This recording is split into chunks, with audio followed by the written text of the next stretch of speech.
우리 옆에 분들과 사랑의 인사 나누시겠습니다. 사랑하고 축복합니다. 네, 참 잘 오셨습니다. 앞뒤에 앉아 계신 분들과도 참 잘 오셨습니다. 인사하시겠습니다. 네, 이번에는 우리 반대에 계신 분들에게 감사로 예배드리는 사람이 하나님을 영화롭게 합니다. 이렇게 하겠습니다. 아멘. 네, 수요 저녁에 오신 분들은 다 머리가 좋으신 것 같아요. 제 아내는 너무 길게 하지 말아라, 다 까먹는다 그러는데 다 하셨습니다. 네, 맞습니다. 우리 감사로 제사를 드리는 자가 하나님을 영화롭게 하는 줄로 믿습니다. 네, 근데 우리가 실제 생활 가운데서 감사를 빼앗아가는 이 악한 마귀가 많이 있습니다. 그래서 너무 감사할 게 많은데 자꾸 원망과 불평을 하게 만드는 게 바로 마귀가 그렇게 하는 겁니다. 그래서 우리로 하여금 하나님 앞에 감사하지 못하도록 만드는 게 바로 영적인 마귀의 일입니다. 그래서 우리는 늘 감사해야 될 줄 믿습니다.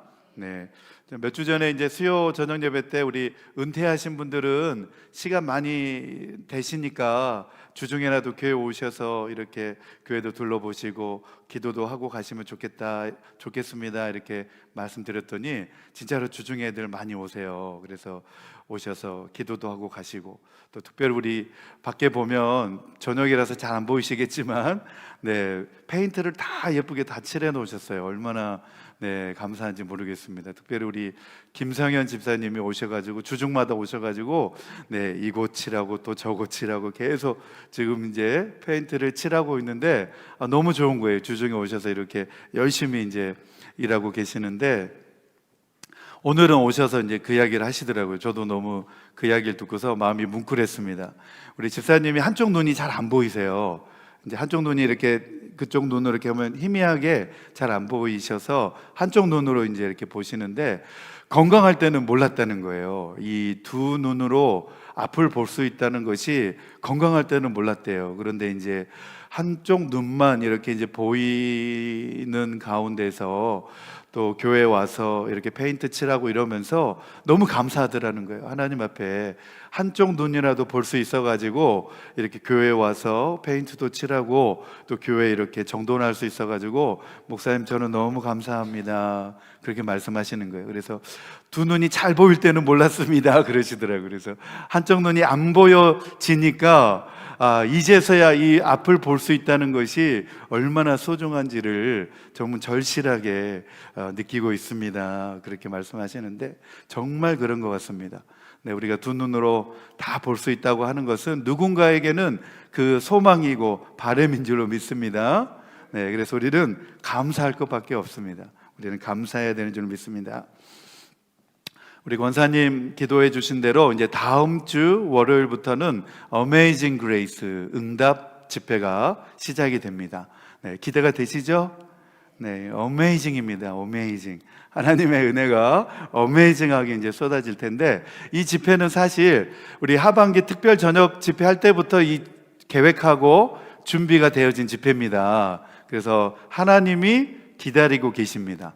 우리가 참여해서 은혜를 받고 복을 받기만 하면 됩니다. 이미 하나님께서 예비하고 계시는 그런 집회인데, 이제 교회에서는 10월 달에 너무 행사가 많았어요. 뭐 바자회도 있고 또 담임 목사님 취임식도 있고 그래가지고 이제 11월 주일에 돼서 이제 우리 어메이징 그레이스 집회 소식을 이제 성도님들에게 알려드렸는데, 우리 사모하는 마음으로 우리 매일 저녁마다 쏟아 부어주시는 우리 신현철 목사님 자주 하는 말처럼 폭포수와 같은 은혜가 우리 매 저녁마다 우리에게 쏟아 부어질 줄로 믿습니다.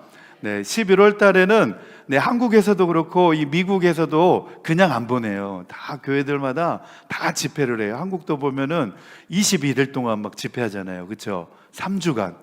제가 전에 있던 교회도 지금 3주간 막 해요. 매년 그렇게 21일 동안 저녁마다 모여가지고 막 뜨겁게 집회하고 부르짖고 기도하는데, 끝나고 나서 보면 정말 많은 분들이 응답받았다고 고백하는 것을 볼 수 있습니다. 그래서 제가 올해는 우리 동부니까 제가 한 주만 하지만 네, 이번에 봐서 또 내년에도 우리가 계속 할 텐데 네, 우리 내년에도 또 기도하는 마음 가운데 또 우리 준비하고 또 참여하면 또 우리에게 큰 은혜가 있게 될 줄 믿습니다. 네, 뭐하다 이렇게 서론이 굉장히 길었네요. 자, 오늘 우리에게 주시는 하나님의 말씀은 요한계시록 19장입니다. 요한계시록 19장 1절에서 10절에 있는 말씀입니다. 1절에서 10절에 있는 말씀, 우리 한 절씩 교독해서 읽겠습니다. 1절 말씀 제가 먼저 읽겠습니다. 이 일이 있은 뒤에 내가 들으니 하늘에 큰 무리가 내는 우렁찬 음성 같은 소리가 이렇게 울려왔습니다. 할렐루야! 구원과 영광과 권력은 우리 하나님의 것이다. 그분의 심판은 참되고 의로우시다. 음행으로 세상을 망친 그 큰 창녀를 심판하셨다. 자기 종들이 흘린 피의 원한을 그 여자에게 갚으셨다. 그들이 다시금 할렐루야, 그 여자에게서 나는 연기가 영원히 올라가는구나 하고 외치니 24 장로와 네 생물이 보좌에 앉아 계신 하나님께 엎드려 경배하고 아멘 할렐루야 하고 말하였습니다. 그때 그 보좌로부터 음성이 울려왔습니다. 하나님의 모든 종들아, 하나님을 두려워하는 사람들아, 작은 자들과 큰 자들아, 우리 하나님을 찬양하여라. 또 나는 큰 무리의 음성과 같기도 하고 큰 물소리와 같기도 하고 우렁찬 천둥 소리와 같기도 한 소리를 들었습니다. 할렐루야, 주 우리 하나님 전능하신 분께서 왕권을 잡으셨다. 기뻐하고 즐거워하며 하나님께 영광을 돌리자. 어린 양의 혼인날이 이르렀다. 그의 신부는 단장을 끝냈다. 신부에게 빛나고 깨끗한 모시옷을 입게 하셨다. 모시옷은 성도들의 의로운 행위이다. 또 그 천사가 나에게 말하였습니다. 어린 양의 혼인잔치에 초대를 받은 사람은 복이 있다고 기록하여라. 그리고 또 말하였습니다. 이 말씀은 하나님의 참된 말씀이다. 그때 내가 그에게 경배드리고 그의 발 앞에 엎드렸더니 그가 나에게 말하였습니다. 이러지 말아라. 나도 예수의 증언을 간직하고 있는 내 동료들 가운데 하나요. 너와 같은 종이다. 경배는 하나님께 드려라. 예수의 증언은 곧 예언의 영이다. 아멘, 아멘. 네, 이제 그 큰 성, 네, 바벨론, 그 음녀의 그 여자, 큰 여자, 네, 누구라 그랬죠? 지난주까지 로마 제국이라 그랬죠. 네, 드디어 이 하나님의 교회를 박해하고 믿는 성도를 핍박하는 로마 제국이 무너졌다라고 이제 외치고 있습니다. 그래서 오늘 말씀의 제목은 한번 따라해 보겠습니다. 어린 양의 혼인잔치에 청함을 받은 자들. 네, 저와 여러분이 어린 양의 혼인잔치에 청함을 받은 줄로 믿습니다. 네, 오늘 어린 양의 혼인잔치에 청함을 받은 자들, 이런 제목으로 이제 말씀을 나누려고 하는데, 큰 성 바벨론 제국, 네, 로마 제국은 하나님의 심판을 받아서 이제 결국 무너지게 되었습니다. 그래서 이 비참한 사건을 이제 말하고 있는 내용이 지난주까지 읽었던 요한계시록 18장까지의 내용이고, 오늘 본문 요한계시록 19장에서는 이제 하늘에 승리의 찬양이 울려 퍼지면서 어린 양의 혼인잔치, 기쁨의 혼인잔치가 하늘에서 이제 시작되어지는 그런 내용입니다. 그래서 요한은 요한계시록 19장 7절에서 10절 말씀에서 바로 하나님께 찬양을 드리는 이 천상의 군중들의 환호성을 보고 또 듣게 되었다라고 말하면서, 그것이 무엇이냐? 바로 어린 양의 혼인잔치이고 축제의 모습이다라고 그가 본 환상을 이제 말해주고 있습니다. 특별히 우리는 이제 이 혼인잔치의 개념에 대해서 성경의 그 시대 가운데 있었던 그 의미를 우리가 생각을 해보아야 지금 이 본문에 나오고 있는 말씀의 내용을 우리가 좀 더 이해하기가 쉽습니다. 그 당시 유대인들의 이제 혼인 풍습에는 여러 가지 절차들이 많이 있습니다. 그냥 우리는 그냥 사정이 안 되면 물 하나 떠놓고 그냥 정한수 떠놓고 뭐 그렇게 혼인 예식하기도 했다고 그러잖아요, 옛날에. 그렇죠? 우리는 이제 딱 이렇게 결혼식 그냥 그날 다 끝나버리잖아요. 근데 유대인들은 안 그렇습니다. 유대인들은 혼인이 상당히 이 절차가 복잡하고 오래 걸립니다. 그래서 특별히 이제 주요한 과정으로 3단계를 살펴보면은 이 혼인 과정의 첫 번째 단계는 뭐냐면 신랑과 신부의 부모가 이제 혼인 계약서에다가 서명을 하게 됩니다. 신랑과 신부의 부모가 동시에 이제 우리 같이 이제 결혼하면 우리 자녀들을 결혼시키면 좋겠습니다.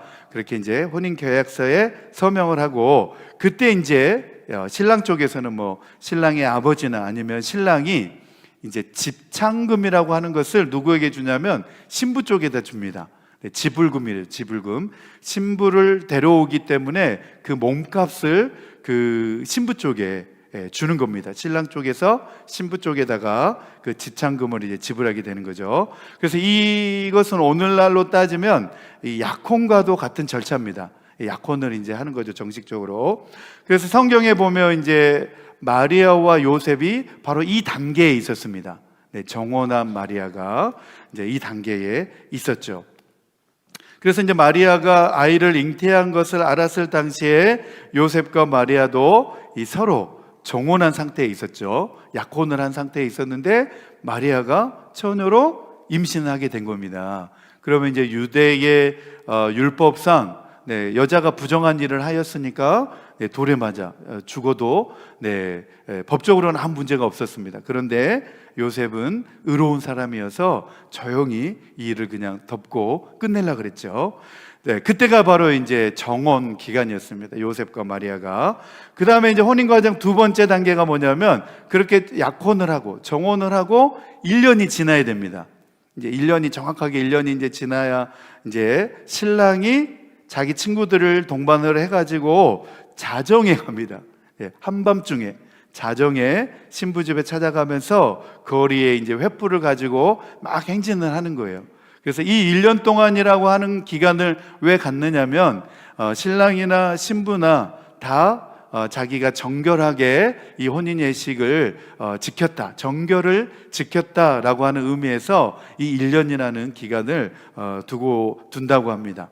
그래서 이제 1년이 지나면 신랑이 이제 밤중에 신부를 데리러 이제 가게 되는 거죠. 그래서 이 유대인들의 결혼 풍습은 밤중에 신부를 데리러 갑니다. 자정쯤에. 그래서 이 말씀의 배경이 되는 말씀이 이제 마태복음 25장에 보면 열처녀 비유가 나오죠.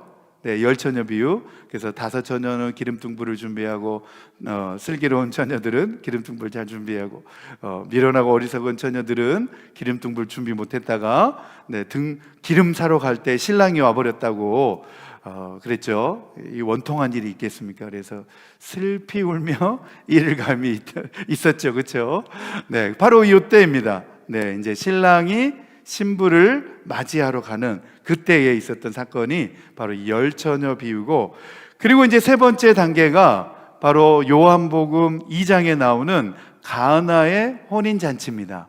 이 세 단계를 다 거쳐서 마지막 단계에 이제 이 신랑의 집에서 신부를 데려왔기 때문에 신랑의 집에서 며칠 동안에 이제 혼인 잔치를 하는 겁니다. 며칠 동안 이제 먹고 마시고 막 그런 이제 혼인 축제 잔치를 하게 되는 겁니다. 그때가 이제 바로 가나 혼인 잔치 때가 바로 요 시기에 해당되는 잔치인데, 오늘 본문 이 요한계시록에 나오는 요한이 본 이 혼인 잔치도 바로 이 세 번째 단계에 해당되는 바로 그 잔치입니다. 그래서 어린 양 예수 그리스도와 그의 아내 교회가 잔치를 맞이하는 바로 그때입니다.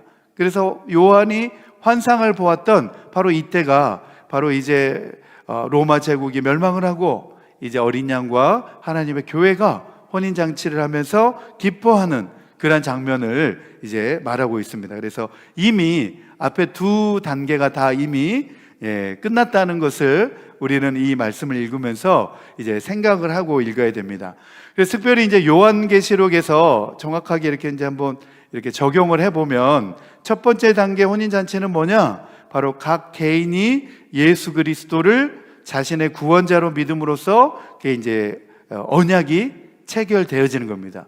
예수 그리스도를 믿음으로 나의 구원자로 받아들이는 순간 예수님과의 혼인이 이제 체결이 되는 거죠. 그래서 신랑의 부모는 누구냐? 바로 아버지 하나님이시라는 거예요. 아버지 하나님은 바로 신부를 위하여 지참금을 지불하시는데 그 지참금이 무엇이냐? 바로 예수 그리스도의 보배로운 피를 흘리셨다는 거예요.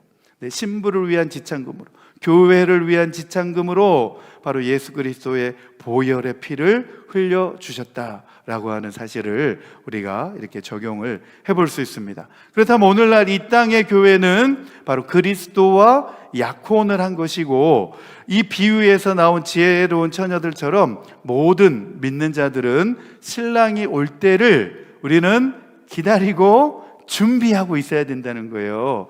여러분 준비하고 계십니까? 네, 아멘. 주님의 때를, 주님의 다시 오신 재림의 때를 우리가 기다리고 있어야 된다는 거예요. 막 세상에 따라 우리가 방황하면서 그게 놓을 것이 아니라 우리는 열심히 믿음 생활하면서 신랑이 지금 이제 기약이 차면 우리를 데리러 오시는데 우리가 신랑 맞을 준비를 지금 우리가 열심히 해야 된다는 거예요. 오늘 수요예배 나오신 분들은 다 열심히 하고 계시는데 이 자리에 안 나오신 분들이 들어야 되는데 꼭 못 듣는 것 같아요. 이 자리에 나오신 분들은 지금 열심히 준비하고 계신 것 같아요. 자, 두 번째 단계는 이제 그러면 예수 그리스도께서 재림하셔서 당신의 신부를 데리고 이제 어디로 가시냐면 아버지의 집으로 가시는 거예요. 그 사건이 바로 그리스도의 재림. 휴거라 그러죠. 휴거. 우리가 살아생전에 예수님의 재림을 우리가 만나게 되면 이제 그것이 휴거 사건이라 그러죠. 그래서 그 교회의 휴거를 상징하는 겁니다. 예수 그리스도께서 이 땅에 다시 오셔서 우리를 데리러 오신다는 거예요. 그리고 아버지의 나라, 하나님 나라로 우리를 데려가신다는 거예요. 그것이 바로 휴거를 상징하는 말씀입니다. 그리고 이제 마지막 세 번째 단계가 하늘나라에서 열리는 이 천국 잔치라는 겁니다. 혼인 잔치라는 겁니다. 바로 휴거와 예수 그리스도의 재림이 이 땅에서 이제 다 끝나고 나서 어린 양의 혼인 잔치가 바로 저 하나님 나라에서 배설되어진다는 것입니다. 할렐루야. 제가 이제 잘 알려드렸습니다. 나중에 가서 딴소리 하시면 안 됩니다. 저를 이제 성경 말씀대로 잘 알려드렸으니까, 지금은 제가 이렇게 말씀드려도 아직 감흥이, 잘 오지는 않겠지만, 나중에 그때, 그 시에, 그 어린 양의 혼인잔치에 우리가 딱 서게 되는 그날에, 그때 한상희 목사님이 강단에서 선포하던 그 이야기가 바로 이것을 말하는 거였구나 하면서 저에게 감사할 그 날이 속히 오게 될 줄 믿습니다.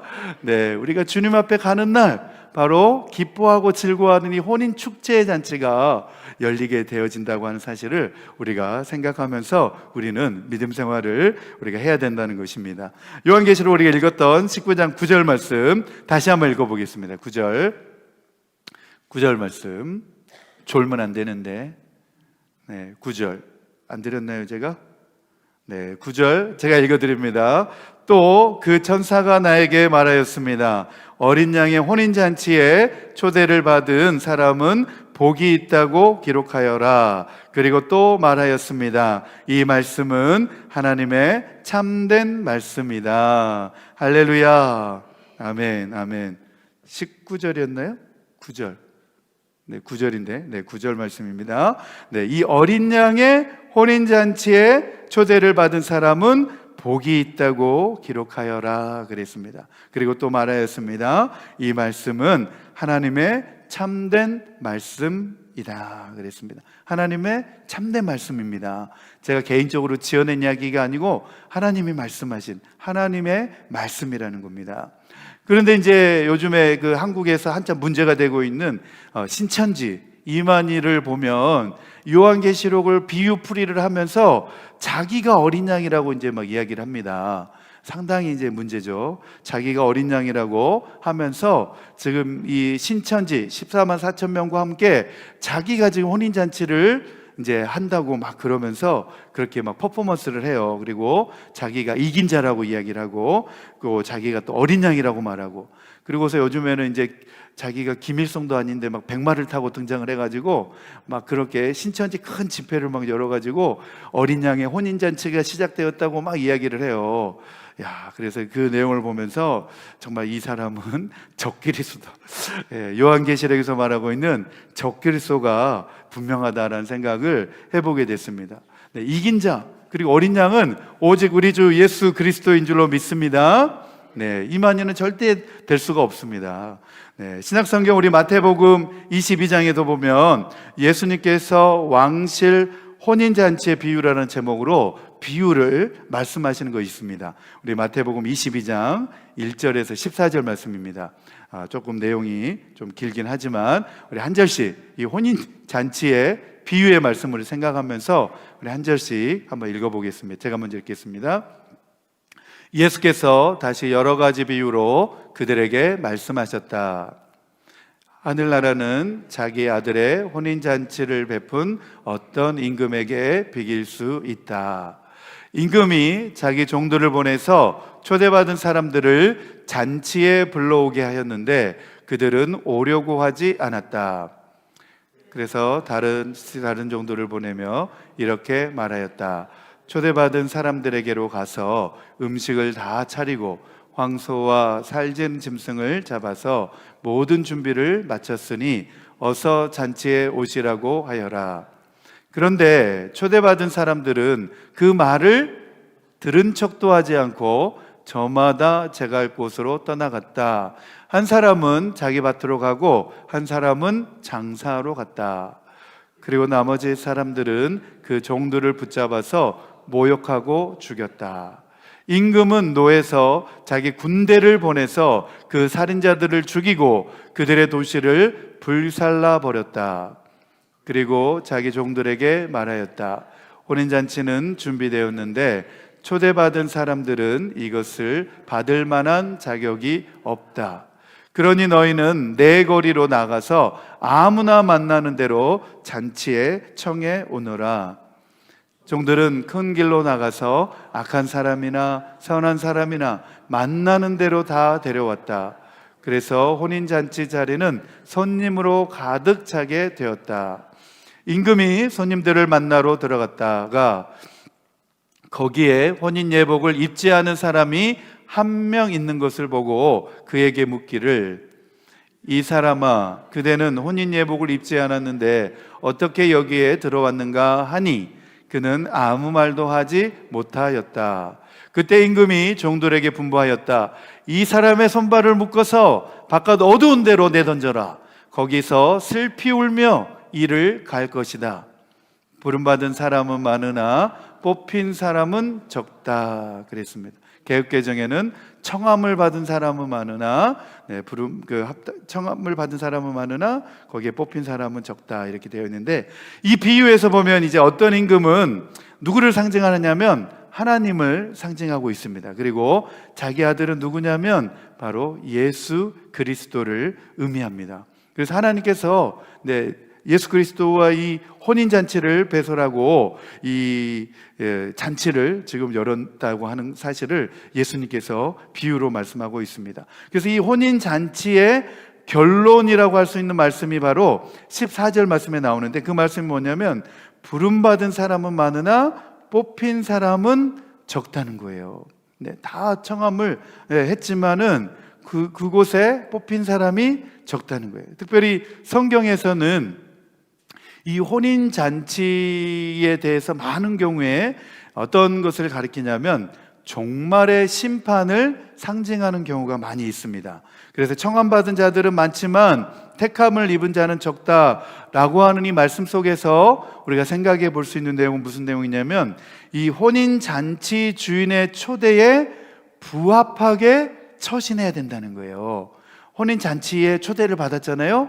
그 초대에 합당하게 처신을 하고, 그리고 이 초대에 걸맞는 삶을 살아야 된다고 지금 그렇게 예수님께서 말씀하고 있습니다. 그래서 이 잔치에 참여하고 이 잔치에 함께 누리기 위해서는 그 잔치에 참여하는 데 있어서 소홀함이 없이 준비되어져야 한다, 그렇게 이 비유를 통하여서 말해주고 있는 것입니다. 그래서 첫 번째 주제 우리 같이 한번 생각해 보겠습니다. 첫 번째 주제 같이 읽겠습니다. 시작.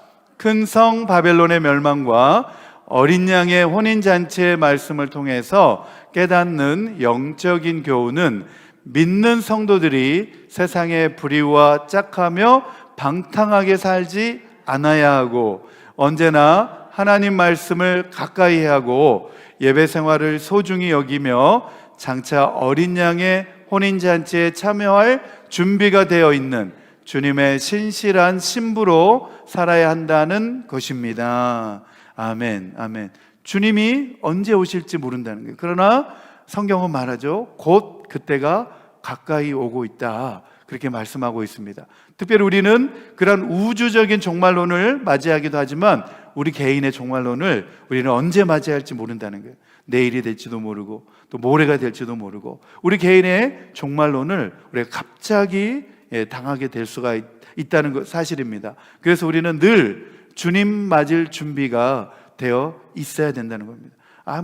그때 가서 하면 되지, 그때 죽기 전에 나 예수님 사랑해요 그냥 고백하면 되지, 뭐가 걱정이야. 지금 그냥 건강할 때 열심히 여행 다니고 즐겁게 그냥 세상 놀다가 죽기 전에 나 예수님 사랑해요, 예수님 믿어요, 그냥 고백하면 되지, 이렇게 생각하고 계실 분은 혹 없으시겠죠?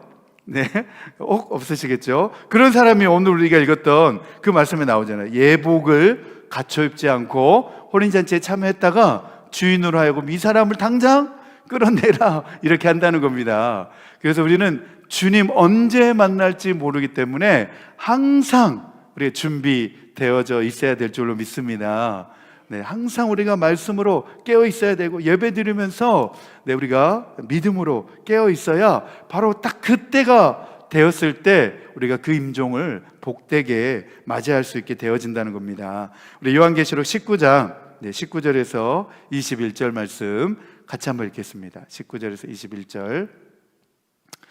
19절 21절까지 같이 읽겠습니다. 시작. 또 나는 짐승과 세상의 왕들과 그 군대들이 흰 말을 타신 분과 그의 군대에 대항해서 싸우려고 모여 있는 것을 보았습니다.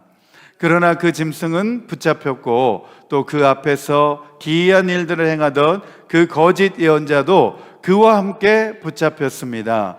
그는 짐승의 표를 받은 자들과 그 짐승 우상에게 절하는 자들을 이런 기이한 일로 미혹시킨 자입니다.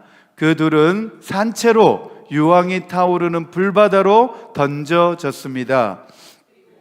그리고 남은 자들은 말 타신 분의 입에서 나오는 칼에 맞아 죽었고 모든 새가 그들의 살점을 배부르게 먹었습니다. 그랬습니다. 여기에 보면 이제 뭐가 나옵니까? 유황이 타오르는 불바다. 무엇을 의미할까요? 지옥불입니다. 맞습니다. 지옥불입니다. 하나님을 대적하고 불신하고 그런 모든 악의 세력들이 이 혼인잔치 때에 다 지옥불에 던져진다는 겁니다. 하나님이 이 악의 세력을 다 완전히 이때 멸하여 버리신다라고 하는 사실을 이 말씀 가운데서 19장의 말씀 가운데서 보여주고 있습니다. 그리고 나서 하나님이 새로운 시대, 새 창조의 시대를 열어주시는 거죠. 모든 악의 세력을 다 하나님께서는 멸망시킵니다. 바벨론도 무너지고 하나님의 백성들을 괴롭히던 그 세력들을 다 물리치고, 그 다음에 좀 그 뒤에 읽어보면 마귀의 세력들, 큰 용, 마귀의 세력도 다 그 유황불에 던져 넣으신다라고 말씀하고 있습니다. 최후의 심판인 거죠. 최후의 불못 지옥 심판입니다. 최후의 이런 모든 악의 세력들을 다 하나님이 심판하시고 그 다음에 이제 하나님께서 새 하늘과 새 땅을 창조하시는 것을 볼 수 있습니다. 새로운 시대, 새 하늘과 새 땅을 하나님이 열어주셔서 그곳에서 주님과 영원히 주님과 우리가 살아가게 되는 줄로 믿습니다. 이 말씀에서 이제 보면은 하나님과 그의 기름 부음 받은 그리스도를 대적하는 자들이 짐승과 악의 무리에 동조하여서 바로 하나님을 대적하기 위해서 그들이 연합 세력을 구축하였지만 결국 그들은 이 최후 지옥 유황불에 던져지게 되는 심판을 당하게 되는 장면을 이 말씀을 통하여서 우리가 살펴볼 수가 있습니다. 이렇게 짐승과 또 그 무리들은 이제 패배하여서 그리스도에 의해서 완전히 그들이 이제 사로잡히게 되고 또 심판을 받게 되어진다. 그래서 요한계시록에 나오고 있는 이제 모든 이 악의 세력들이 이제 이 19장에 있는 이 말씀 가운데서 다 심판을 받게 되어지는 것을 볼 수 있습니다. 그래서 이들은 미혹된 자들에게 바로 짐승의 표인 666을 찍어서 자신들에게 속한 자라고 자부하였던 그런 사람들까지도 다 그리스도와 대적했던 그 사람들을 다 싸그릇째 다 이 최후의 지옥 불못 심판에 다 던져버리는 것을 볼 수가 있습니다. 바로 이것이 이제 우리가 지난주에 읽었던 바로 이 아마겟돈 전쟁에 패배한 바로 이 무리들입니다. 짐승과 거짓 선지자는 바로 이 아마겟돈 전쟁에 패배한 다음에 곧바로 이 지옥 유황불못에 던져지게 되고, 그리고 이제 그 다음에 나오는 내용을 보면 옛뱀이요 사단인 용은 바로 천년 왕국이 지난 다음에 이 유황불못에 던져지게 된다라고 하는 내용이 그곳에 나오고 있습니다. 그런데 이제 이 유황불못이라고 하는 내용이 사실 이 신약 성경에 나타나는 그 원어는 게헨나라고 하는 단어입니다. 게헨나를 이제 어떤 분들은 이렇게 지옥으로 이렇게 이제 번역하기도 하는데, 이 게헨나의 의미를 좀 더 이제 찾아가 보면 어떤 의미냐면, 이 게헨나는 어디에 있냐면 예루살렘 성전 바깥에 보면 흰놈 골짜기라고 하는 그 골짜기가 있습니다. 예루살렘 이제 성벽 아래로 내려가 보면 골짜기가 나오는데, 거기에 보면 이제 흰놈 골짜기라고 하고 있는데, 바로 거기 그 의미가 개 흰놈이라고 하는 그 말의 의미에서 이 게헨나라고 하는 말이 이제 나왔다는 겁니다. 그래서 구약 성경에 보면 이곳에서 어떤 일이 있었냐면 바로 몰렉이라고 하는 우상 제사를 드리기 위해서 이곳에서 아주 끔찍한 일을 행했는데, 그 일이 무엇이었냐면 인신 제사를 이곳에서 드렸다는 거예요. 몰렉 제사, 사람을 불태워서 또 의식을 지냈던 곳이 바로 이 흰놈의 골짜기였다는 거예요. 그래서 이 게헨나라고 하는 것의 의미는 뭐냐면 악한 자들이 죽어서 가는 곳이라는 거예요. 악한 자들이 죽어서 가는 곳, 그곳이 바로 지옥인 거죠. 지옥. 지옥이라는 의미입니다. 그래서 동시에 하나님의 최후 심판을 받는 장소로 바로 이곳을 지칭하고 있습니다. 그래서 최후의 지옥 유황불은 바로 지옥을 의미하게 되는 것입니다. 오늘 말씀을 다 이제 우리가 정리를 해보면, 우리 실천을 위한 적용, 우리 첫 번째입니다. 실천을 위한 적용 첫 번째 같이 읽겠습니다. 시작. 청함을 받은 자들은 많지만 택함을 입은 자는 적다는 예수님의 말씀을 되새기며 그리스도의 순결한 신부로서 혼인잔치의 주인의 초대에 부합되는 거룩하고 성결한 삶을 살게 하옵소서. 아멘, 아멘. 우리가 택함을 입은 자가 되기 위하여서는 우리 그리스도의 순결한 신부라고 하는 이 정체성을 우리가 늘 잊어버리면 안 된다는 거예요. 그리고 매일매일 우리가 거룩하고 순결한 삶을 살기 위해서 우리가 늘 힘써야 된다는 겁니다. 자, 두 번째 같이 읽겠습니다. 시작. 믿는 성도로서 세상의 불의와 짝하며 방탕하게 살지 않고 언제나 하나님 말씀을 가까이 하고 내 마음의 중심에 두며 장차 어린 양의 혼인잔치에 참여할 준비가 되어 있는 주님의 신실한 제자로 살아가겠습니다. 아멘, 아멘. 네. 오늘 이 말씀 우리 그렇게 생각하시면서 믿음으로 우리 결단하길 원합니다. 우리 찬양팀과 함께 우리 11월 주제 찬양입니다.